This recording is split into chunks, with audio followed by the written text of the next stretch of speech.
Now let me describe cannabis for you. Cannabis, you don't know what we're talking about. We're talking about marijuana, we're talking about hemp.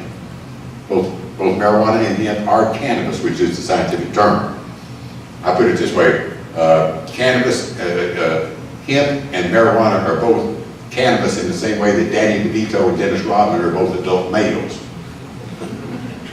You know, they don't look a hell of a lot alike, but they have a lot more in common than you would think. Okay? But it's just cannabis, which is cultivated in different directions.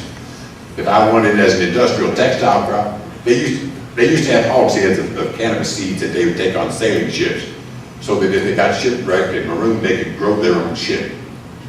And what it is, if you wanted to grow it for fiber and for wood and for the vines and for sails and masts and all that stuff, you take it and you broadcast seed that you plant real close together.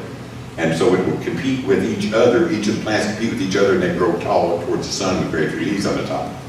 And when you see hemp fields for industrial textile uses, you'll see it planted very close together, very profuse. It's a biomass that you're after.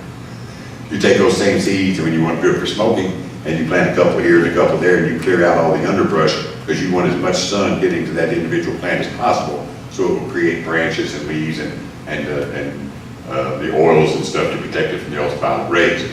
But it is the same plant, just cultivated in two different directions. So they learned over those 200 years that we grew fiber for clothes, etc. Fuel, we grew that off the land. Food that comes off the land, and medicine. And that's where it all came from. The 1937 Marijuana Tax Act. Excuse me. Was marijuana a big problem back in 1937? No. But for the first time, the federal government passed a law that said that they could tell you what seed you could plant in the ground. And they could prohibit you from planting any seed in the ground.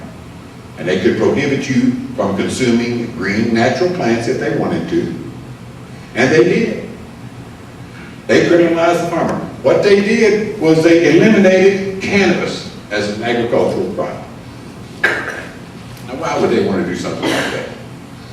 In 1937, there was lots of things that happened, but most of the United States of America got turned on its head. Because then what they said was, and not only that, but because one of the clauses of the Constitution says that Congress gets to regulate interstate commerce, that we now get to regulate every aspect of your private life in the name of commerce. Because the New Deal took us off the laissez-faire standard and put us into a controlled economy standard. And the only way that you can have a controlled economy is to have a controlled population. And so all the things all the ideals of self-determination, all the ideas of sovereignty came under extreme attack at that time. And we lost a lot of ground, people. In fact, it was a New Deal business relationship between government and business. The people were left out of the negotiation. And since that time, your rights and the vast panorama of rights that people before you used to have under the Constitution and the Bill of Rights are diminishing all the time.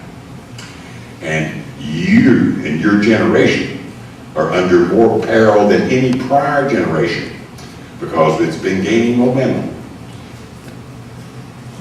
I wrote this book, Last Free Man in America Meets the Synthetic Subversion. That title is not a title, it's a challenge. I challenge you to be more free than I am. Now, this is my autobiography. I left out 100% of sex and 80% of drugs, but this is still a kick-ass read.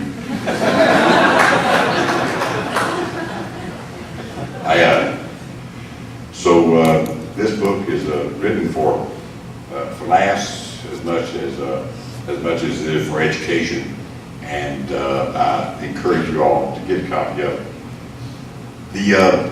The answer to my mind, answer to me, is I had to go. When I was 24 and I wasted my life, I mean, I was, doing every drug there was to do, never shot up or anything, I wouldn't do a needle, never got into pills, but hallucinogenics, I've done 50, 60 acid trips, I write about that in my book, and I'm not ashamed of it. smoked all the marijuana I could possibly get my hands on. All that made me want to do is become an attorney and choke the hell out of all the Nazis I come across in this lifetime.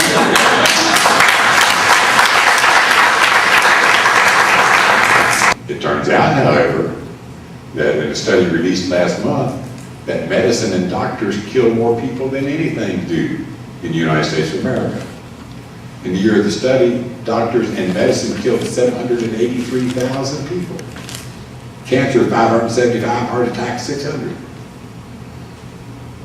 The wonderful, beautiful part about marijuana is it won't kill you. I've tried. I've tried. I've done as much as you can in every way you can do it. I've tried. I'll be the guinea pig on it. I've tried. You got some shit you think's gonna kill me? Let me see it.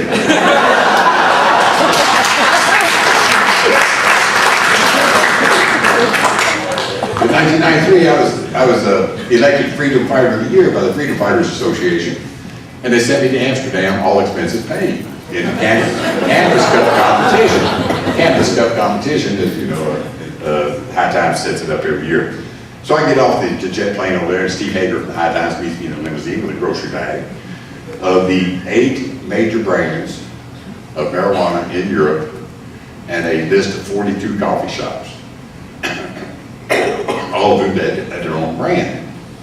And there were 60 of us judges, and we were supposed to go around and try as many as we could and rate them, okay?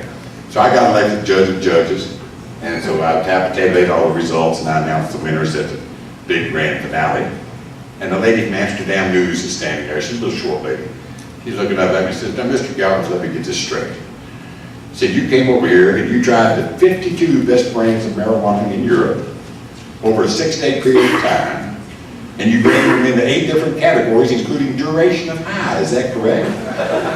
I said, "Yes, ma'am, it is." She said, "How are you able to do that?" I said, "Lady, that's the thing I know, and when they paid all the expenses for it over here, I know a few people can pull that off." So my picture was up on the International Museum of Hashish wall for several years. That was I was particularly proud of. But people say, "Galbraith, you're a perennial candidate." I said, "Yeah, Kentucky's got perennial problems. If the people had beaten me the first time and solved the problems, I would never run again. But they haven't, and they won't, until we force them to. So I'm going to force them to. Either get it done, or I'm going to get to be governor, and we will get it done. It's only what you're willing to manufacture, what you're willing to do, what you're willing to give voice to. That's what counts. I'm afraid I've told you more than I know. But I'll be glad to answer any questions that you might have. God bless you.